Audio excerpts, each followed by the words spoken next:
Friends, welcome to पीशियम classes. आज हम लोग पढ़ने वाले हैं अर्थमेटिक प्रोग्रेशन चैप्टर, जो कि चैप्टर 10 है सेलिना बुक का। तो हम लोग पहले जानते हैं प्रोग्रेशन होता क्या है। प्रोग्रेशन मतलब होता है कोई भी सीरीज़ जिसमें कि वो किसी खास रूल को फॉलो करते हुए बनाया गया है। जैसे यहाँ पर हम लोग देखें तो 3, 7, 11, 15 इस तरह से हम लोग, ये एक सीरीज़ है क्योंकि इसमें हर एक टर्म अपने पहले वाले टर्म से 4 ग्रेटर है। 11 7 से 4 ग्रेटर है, 15 11 से 4 ग्रेटर है। तो इसमें सब में 4 का इंक्रीमेंट हो रहा है। एंड इसी तरह हम इसके बहुत सारे टर्म्स लिख सकते हैं। तो ये प्रोग्रेशन है। प्रोग्रेशन में ज़रूरी नहीं है कि कुछ भी हो सकता है। ये यहाँ पर एडिशन हो रहा है तो हम लोग का सब्सट्रैक्शन भी हो सकता है। इस तरह से 7 के बाद 5 हो गया, 5 के बाद 3 हो गया, 3 के बाद 1 हो गया, एंड उसके बाद -1 -3 इस तरह से भी हो सकता है प्रोग्रेशन। तो इसमें हम लोग देख रहे हैं कि हर एक टर्म अपने पहले वाले टर्म से 2 डिक्रीज़ हो रहा है। -2 -2 -2 इस तरह से करते जाएंगे। तो ये भी प्रोग्रेशन कहलाता है। और इस तरह के प्रोग्रेशन जिसमें इंक्रीमेंट और डिक्रीज़ हो रहा है उसको ही हम लोग कहते हैं अर्थमेटिक प्रोग्रेशन। अभी हम लोगों को इस चैप्टर में एपी के बारे में पढ़ना है, अर्थमेटिक प्रोग्रेशन के बारे में। इसमें हर एक टर्म जो होता है अपने बाद वाले टर्म से किसी एक खास नंबर से इंक्रीज़ या डिक्रीज़ रहता है। ठीक है, अब इसमें हम लोग कुछ टर्म के बारे में जान लेते हैं। जैसे फर्स्ट टर्म, जैसे पहले हम लोगों ने देखा था 3, 7, 11, 15, इसी को हम लोग लेते हैं। इसमें ये कहलाता है हम लोगों का फर्स्ट टर्म, ये second term, third term, fourth term इस तरह से कहलाता है। फर्स्ट टर्म को हम लोग जनरली ए लिखते हैं, सेकंड टर्म को हम लोग T2, T3, T4 और सो ऑन इस तरह से लिख सकते हैं। अब इसके बाद यहाँ देखिए, इसमें हम लोग जान रहे थे कि इसमें 4 का इंक्रीमेंट हुआ था। तो हम लोग निकालते हैं एक डिफरेंस D, जहाँ डिफरेंस को D से लिखते हैं। और ये डिफरेंस क्या होता है, हमेशा कोई भी टर्म अपने पहले वाले टर्म से कितना है उसको माइनस कर लेते हैं, कितना इंक्रीज़ या डिक्रीज़ हो रहा है। जैसे 7 -3 यहाँ कर लेंगे, और 11 -7, कोई भी हम लोग दो टर्म को उठा करके दो टर्म सेलेक्ट कर लेते हैं और उन दोनों को माइनस करके इस तरह से हम लोग डी निकाल सकते हैं। और ये किसी भी एपी का ये प्रॉपर्टी होता है कि इसका डी हमेशा सेम होना चाहिए। तो इसमें भी 4 आएगा, इसमें भी 4 आएगा, दैट मीन्स डी यहाँ 4 है, +4 है। तो हम लोगों का ये हो गया। अब हम लोग जानते हैं कि इसका मतलब फर्स्ट टर्म क्या है, हम लोगों का ए है। सेकंड टर्म क्या है, जिसको हम लोग T2 लिखे थे, T2 क्या है, ए में D प्लस कर दिए। T3 क्या है, ए में 2D प्लस करके किया हुआ है। देखिए ए है, इसमें 2 बार D प्लस करेंगे तो 3 4 4 जा 8, 8 + 3 11, तो 11 आ रहा है यहाँ। इसी तरह कर सकते हैं। T4 क्या है, A + 3D है, एंड सो ऑन। तो इसी तरह अगर हम लोग कोई भी टर्म का लिखना है तो हम लोग क्या देख रहे हैं, Tn = क्या हो गया, A + n, जो कि कोई भी टर्म है। तो यहाँ पर हम लोग देख रहे हैं जो भी टर्म है इससे एक कम है तो n - 1D, और यही Tn का फॉर्मूला होता है। Tn मतलब nth टर्म, जो भी 10 टर्म हम लोगों को निकालना है वो टर्म। अब कभी कभी इसमें ये भी दिया जाता है कि ये ऑब्जेक्टिव टाइप में कि कोई भी सीरीज़ आपको कोई भी दे दिया है और बोलेगा कि बताओ कि ये एपी में है या नहीं है। जैसे 15 है, 13 है, 11 है, 5 है, 4 है, इस तरह से डॉट डॉट डॉट दिया हुआ है। तो हम लोग इसमें क्या देख रहे हैं, इन दोनों का डिफरेंस निकालेंगे। सबका डिफरेंस सेम होना चाहिए एपी में। तो सबका डिफरेंस हम लोग जहाँ तक दिया चेक करते हैं। तो इसमें तो -2 हो रहा है क्योंकि डिक्रीज़ हो रहा है, क्योंकि हम बताएं कि डी क्या है, +2 भी प्लस में भी हो सकता है, माइनस में भी हो सकता है। तो यहाँ डिक्रीज़ हो रहा है, 13 - 15 करेंगे -2, इसका भी डिक्रीज़ हो रहा है -2। इसमें इन दोनों में देखिए -6 का डिक्रीज़ हो रहा है, इसमें -1 का डिक्रीज़ हो रहा है। दैट मीन्स यहाँ दोनों तो डी ठीक था, लेकिन इन दोनों में डी अलग आ गया, इसलिए हम लोगों का ये नॉट इन एपी यानी अर्थमेटिक प्रोग्रेशन में ये हम लोग का गिवन सीरीज़ नहीं है। ठीक है, तो अब हम लोग चलते हैं। यहाँ तक तो ये इंट्रोडक्शन चल रहा था कि हम लोगों ने एपी के बारे में जाना। ये था हम लोगों का इंट्रो ठीक है, ये इंट्रो था एपी के बारे में। अब हम लोग इसका एक्सरसाइज स्टार्ट करते हैं। अब इसका सेकंड नंबर से हम लोग स्टार्ट कर रहे हैं 10A एक्सरसाइज का। तो 10A एक्सरसाइज का सेकंड नंबर क्वेश्चन में दिया है nth टर्म दिया है किसी भी सीक्वेंस का 2n-3 है एंड इसका 15 टर्म निकालना है। nth टर्म मतलब क्या हो गया, tn दी हम लोगों को क्या दिया है 2n-3। तो इसका मतलब क्या है, हम लोग यहाँ n का वैल्यू 1 पुट करेंगे तो हम लोग को फर्स्ट टर्म मिलेगा, n का वैल्यू 2 पुट करेंगे तो सेकंड टर्म मिलेगा। ये याद रखना है कि एपी में n जो होता है ना वो नेचुरल नंबर से होता है, हम लोग 0 से स्टार्ट नहीं करते हैं। तो n क्या होता है, ये नेचुरल, कोई भी नेचुरल नंबर हो सकता है इन एपी। तो tn अगर हम लोग फर्स्ट टर्म निकाल रहे हैं तो क्या हो जाएगा, ये 2 × 1-3, तो ये हो गया 3-3 0। तो इसी तरह हम लोग को यहाँ सिर्फ 15 टर्म निकालने को कहा गया है, तो हम लोग डायरेक्ट ये समझाने के लिए किए थे, हम लोग डायरेक्ट 15 निकाल देंगे। तो 2 × n का वैल्यू 15 कर दिए तो ये हो जाएगा 27 आंसर हो गया। नेक्स्ट फिर इसका दूसरा 3 नंबर का क्वेश्चन में है p टर्म निकालना है। एपी दिया हुआ है हम लोगों को, ठीक है। p टर्म का एपी गिवन है, क्या है 2p + 3 और हम लोग को निकालना क्या है, एपी निकालना है। तो जब इस तरह से एपी निकालने को कहा जाए तो हम लोग स्टार्ट करते हैं वही नेचुरल नंबर n, क्योंकि यहाँ पर जो भी टर्म है वो नेचुरल नंबर होगा।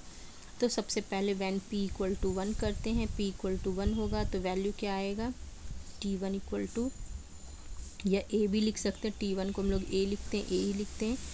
2 × 1 + 3, 2 + 3 5।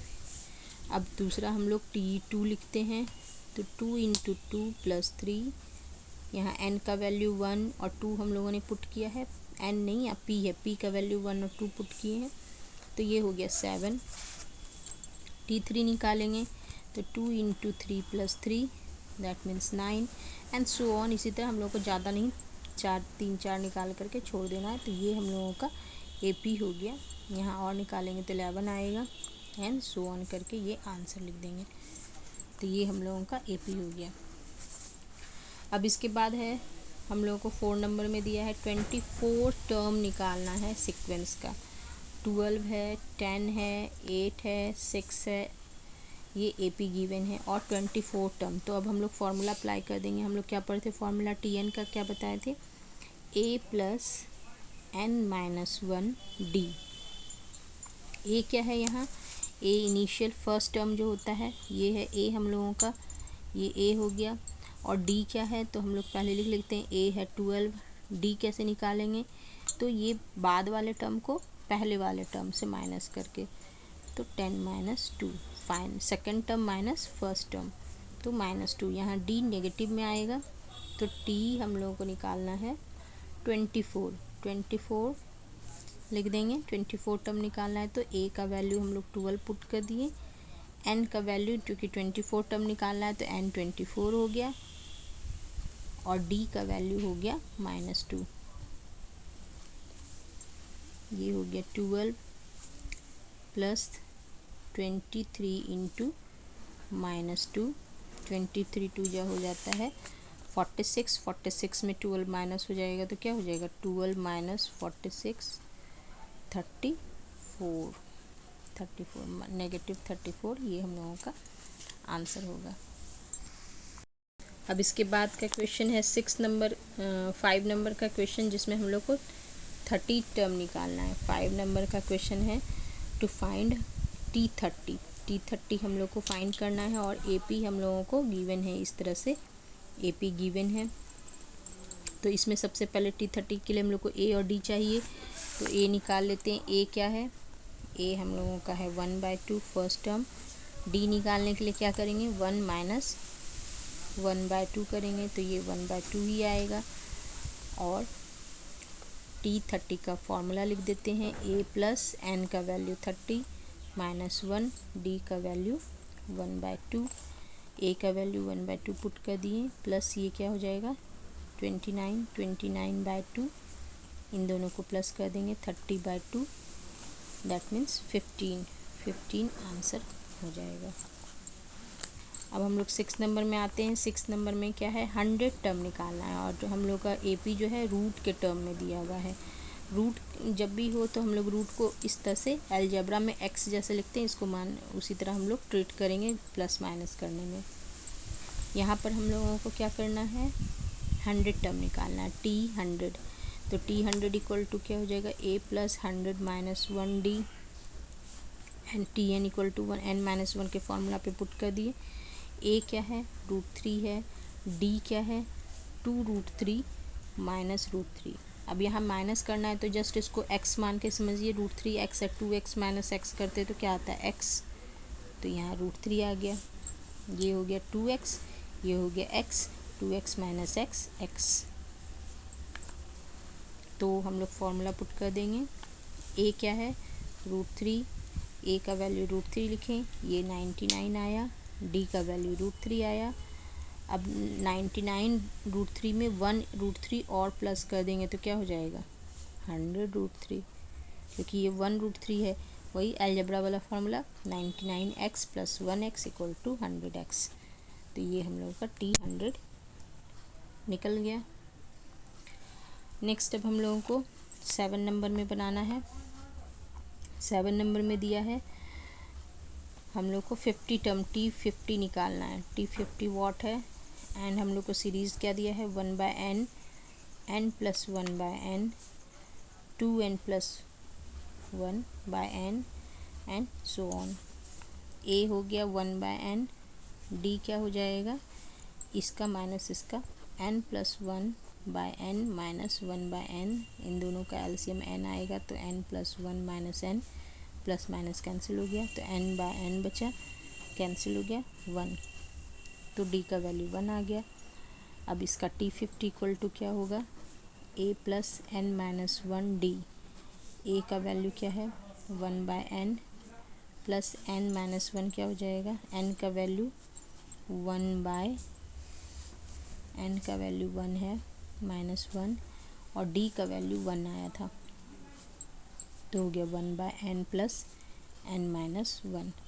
इसका एलसीएम ले लेंगे, 1 + n² माइनस n हो जाएगा और ये हो गया हम लोगों का T50। इस तरह से ये आंसर हो गया।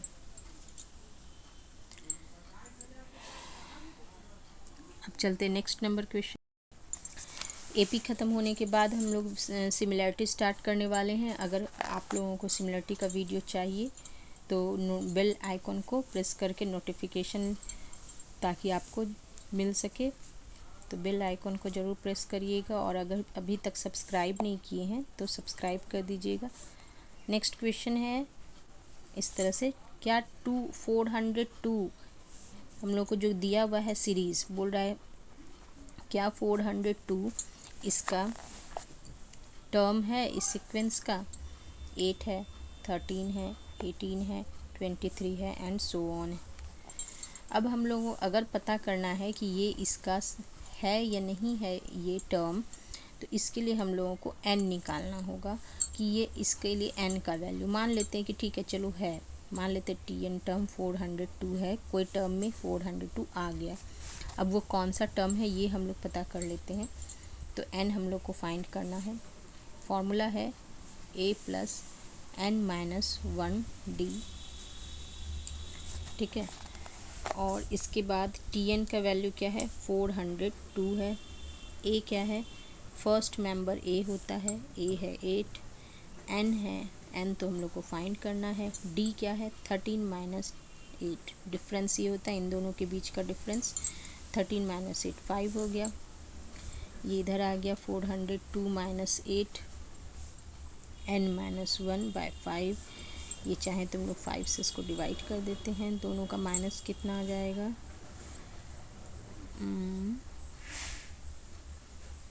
394/5 = n-1। अब हम लोग इसको जब डिवाइड करते हैं तो देखते हैं कि ये कभी भी होल नंबर में नहीं आएगा, ठीक है। इसको डिवाइड करके हम लोग देख सकते हैं ये 9 7 हो जाएगा, 5 हो गया 54 तो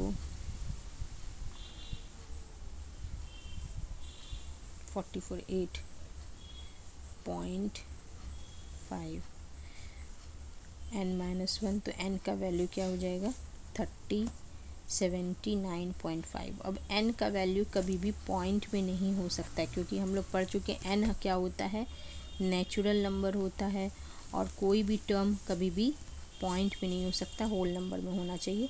सो 402 इज़ नॉट इट्स मेंबर या टर्म, 402 इसका मेंबर नहीं है।